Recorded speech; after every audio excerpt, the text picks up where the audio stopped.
प्रभु तेरी वाणी जीवन की रोटी, नैनों की ज्योति अंधेरा मिटाती।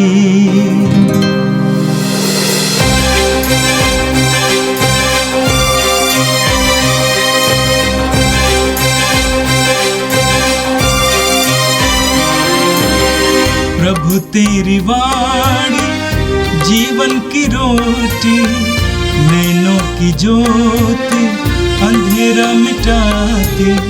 प्रभु तेरी वाणी जीवन की रोटी, नैनों की ज्योति अंधेरा मिटाती। वाणी वाणी वाणी वाणी वाणी पवित्र है, शाश्वत है, जीवन का मन्ना है। 22 जुलाई मंगलवार।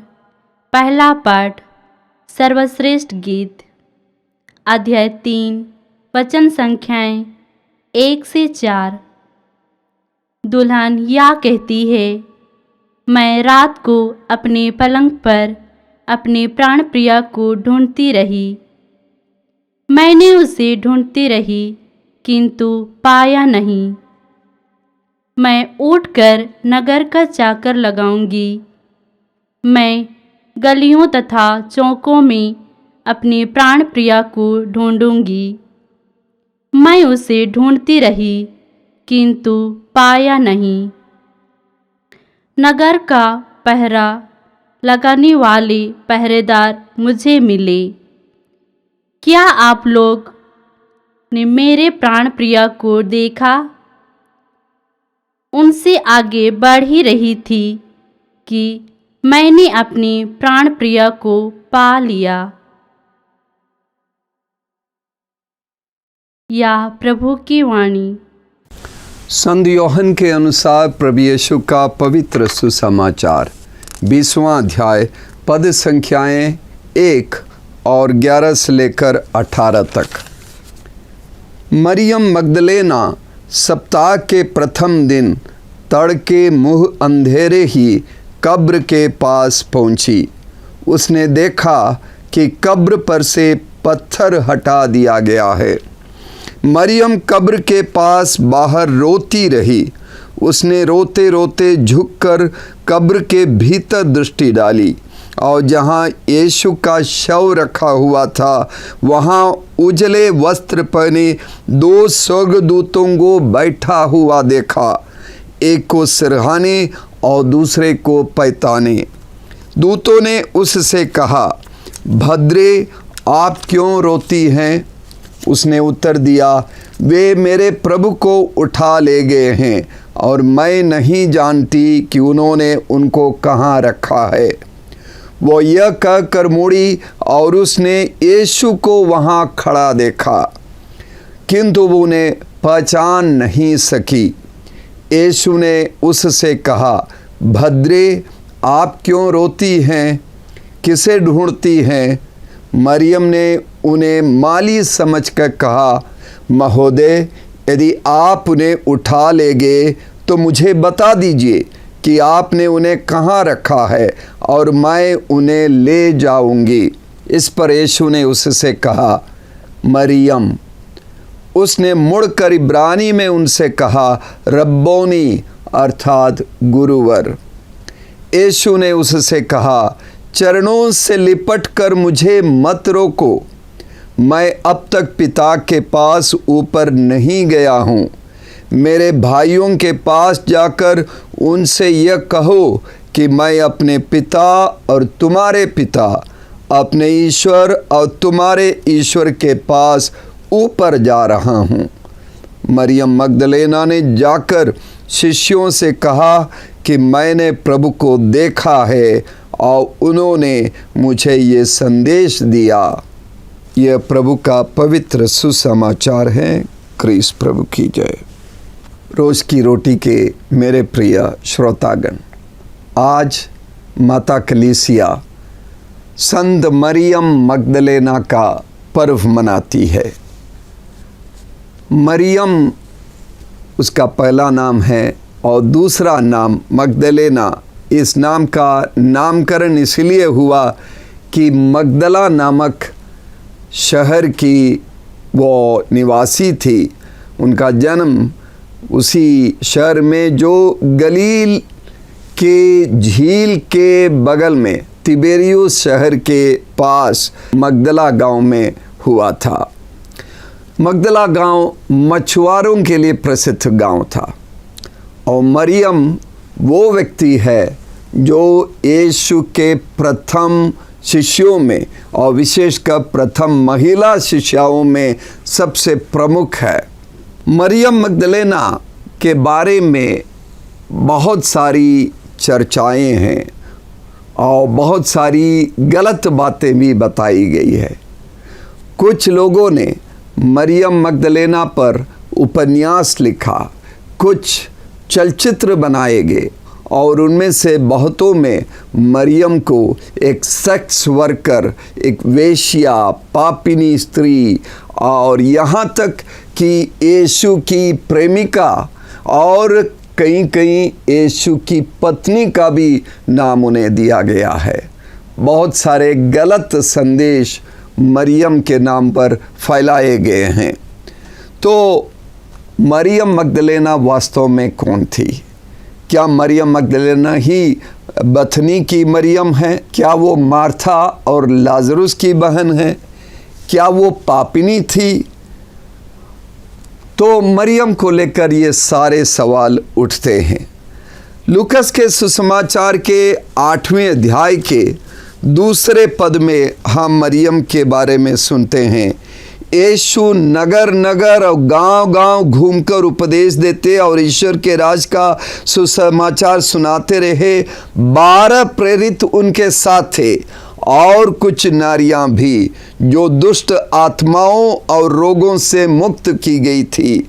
मरियम जिसका उपनाम मगदलेना था, उनमें से सबसे पहला नाम है। तो ये स्पष्ट है कि यीशु की महिला शिष्यों में मरियम का नाम सबसे प्रमुख था और ये भी स्पष्ट है कि 7 अबदूत उससे निकाल दिए गए थे। 7 अबदूत का मतलब है 7 महापाप, लेकिन इसका कोई प्रमाण नहीं है कि वही पापनी स्त्री थी जिसने यीशु के पैर अपने आंसुओं से धोया और इत्र से उन पैरों का लेपन किया था। मरियम मगदलाने को लेकर सुसमाचार के लेखक संत योहन के अनुसार मगदला की मरियम ही बेथनी की मरियम है और दोनों एक ही व्यक्ति है।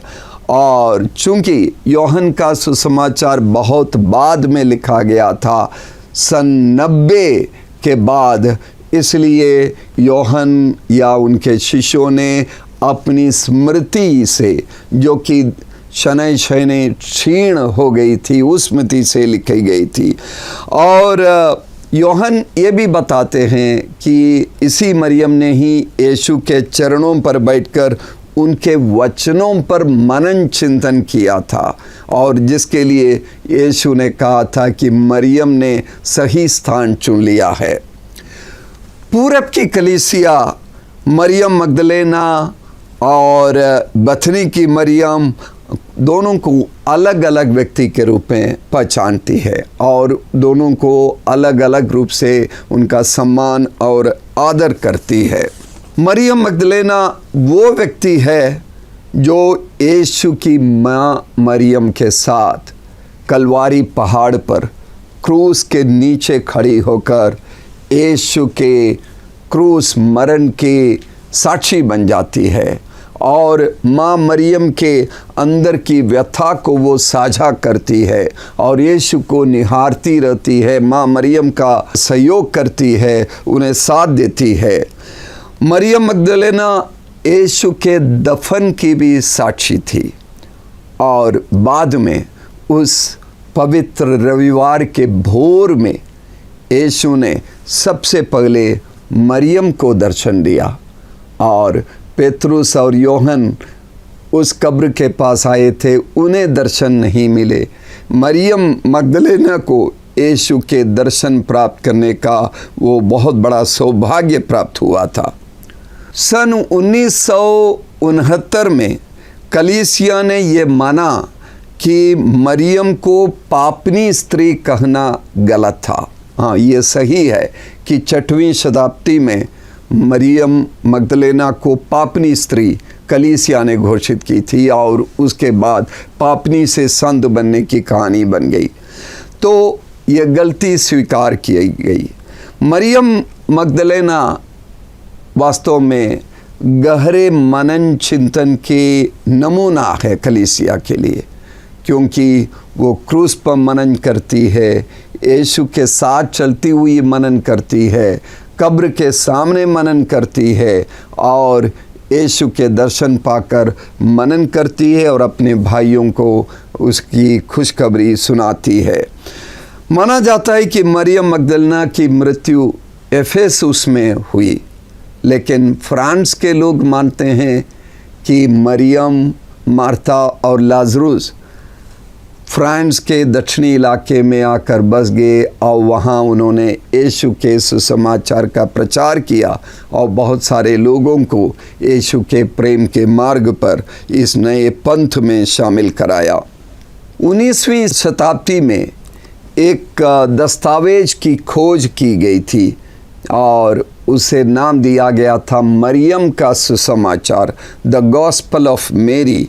उस सुसमाचार के अनुसार मरियम ही एकमात्र शिष्या है जो यीशु के संदेश को सही ढंग से स्वीकार कर पाती है, समझ पाती है और इसीलिए अन्य शिष्यों के साथ मरियम का टकरार होता है, तनाव होता है। मरियम ने यीशु की आध्यात्मिकता को अच्छी तरह से पहचान लिया और इसलिए पेतरुस और अन्य शिष्यों के साथ मरियम का एक तरीके से संघर्ष होता है। इसलिए यीशु के पुनरुत्थान के बाद मरियम की गवाही को वे लोग अस्वीकार करते हैं। आज के पहले पाठ में यानी कुरिन्थियों के नाम पौलुस के दूसरे ग्रंथ के 5वें अध्याय के 16 और 17वें पद पर हम पढ़ते हैं, हम अब से किसी को भी दुनिया की दृष्टि से नहीं देखते। हमने मसीह को पहले दुनिया की दृष्टि से देखा, किंतु अब हम ऐसा नहीं करते। इसका अर्थ यह है कि यदि कोई मसीह के साथ एक हो गया है तो वो नई सृष्टि बन गया है, पुरानी बातें समाप्त हो गई है और सब कुछ नया हो गया है। मेरे प्रिय भाइयों बहनों, मरियम के साथ, मरियम मगदलेना के साथ ये बात बिल्कुल सही है कि मरियम मगदलेना मसीह के साथ एक हो गई है। मसीह को समझने की ताकत और क्षमता मरियम के अंदर थी और इसलिए यीशु के साथ वो एक है, इसलिए वो नई सृष्टि बन गई है। पुरानी सारी बातें, मरियम जो भी थी, जैसी भी थी, वो सब कुछ समाप्त हो गई है और सब कुछ नया हो गया है। हम सभी इसी के लिए बुलाए गए, हम सभी नई सृष्टि बनने के लिए बुलाए गए। आज के सुसमाचार में हम देखते हैं कि मरियम यीशु के कब्र के पास रोती हुई खड़ी है और यीशु के प्रति अपने प्रेम के कारण वो मरियम व्यथित है, उसका दिल टूटा हुआ है कि उसका प्रभु मरा हुआ है और उसकी लाश उस कब्र में रखी गई थी लेकिन अभी दिखाई नहीं दे रही है। वो झुक कर देखती है और क्या पाती है? 2 स्वर्गदूतों को देखती है, यीशु को नहीं देखती और स्वर्गदूतों से बातचीत होती है और बाद में वो बाहर आती है और यीशु ने उसे दर्शन दिया। पहले यीशु को उसने पहचाना नहीं, शायद वो रोती रही, उसकी आंखें उसके ही आंसुओं से उसकी दृष्टि कमज़ोर पड़ गई और उसे साफ नहीं दिखाई दिया, उसने यीशु को नहीं पहचाना। लेकिन जैसे ही यीशु बातचीत करती है तब भी वो नहीं समझ पाती है। बाद में जैसे ही यीशु ने उसका नाम लेकर पुकारा, मरियम, तुरंत वो कब उठती है, रब्बोनी अर्थात गुरुवर। और शायद यीशु के चरणों से वो लिपट कर रोने लगी, बातें करने लगी। और यीशु ने उसे कहा, चरणों में लिपट कर मुझे मत रोको, मैं अब तक पिता के पास ऊपर नहीं गया हूँ। मेरे भाइयों के पास जाकर उनसे यह कहो कि मैं अपने पिता और तुम्हारे पिता, अपने ईश्वर और तुम्हारे ईश्वर के पास ऊपर जा रहा हूँ। और मरियम ने यीशु के आदेश के अनुसार वो कार्य किया। पहले हम देखते हैं कि यीशु ने पहले ही कहा था, यूहन्ना के सुसमाचार के 10वें अध्याय में हम पढ़ते हैं, यीशु कहते हैं कि भेड़ें अपने चरवाहे की आवाज़ पहचानती है। और मरियम ने अपने चरवाहे, अपने गुरुवर की आवाज़ पहचान ली। देखकर तो समझ नहीं पाई, लेकिन उसका नाम लेने से उसने पहचान लिया यीशु को। मरियम की तरह हमें भी मनन चिंतन के बल पर यीशु की आवाज़ को पहचानने की ज़रूरत है। यीशु बार बार हमारा आह्वान करता है, हमारा नाम लेकर पुकारता है और उसके सुसमाचार की घोषणा के लिए हमारा आह्वान यीशु करते हैं। जिस तरह मरियम को बताया गया था कि जाकर अपने भाइयों को सुसमाचार सुनाओ, पुनरुत्थान की बात सुनाओ, हमें भी यीशु ये जिम्मेदारी देते हैं कि हमारा प्रभु जी उठा प्रभु है, वो जीवित प्रभु है, वो सचमुच जी उठा है और हमें अनंत जीवन की आशा देने वाला प्रभु है। इस सुसमाचार की घोषणा करने के लिए हम सभी बुलाए गए। जिस तरह मरियम ने उसे जो जिम्मेदारी दी गई थी उसे पूरी तरह से निभाई। अपने भाइयों के पास, अन्य शिष्यों के पास जाकर उसने वो सुसमाचार सुनाया। इसके साथ साथ हमें ये भी ध्यान देने की बात है कि जैसे हम मरियम के व्यक्तित्व को देखते हैं, वो समझदार महिला, शिष्यों में प्रमुख, यीशु के साथ हमेशा रहने वाली, उसे ही पहली जिम्मेदारी दी गई थी, वो उत्तरदायित्व दिया गया था कि वो यीशु के सबसे पहले प्रेरित बने, सबसे पहली गवाह बने, और उसने वो कार्य बखूबी से निभाया।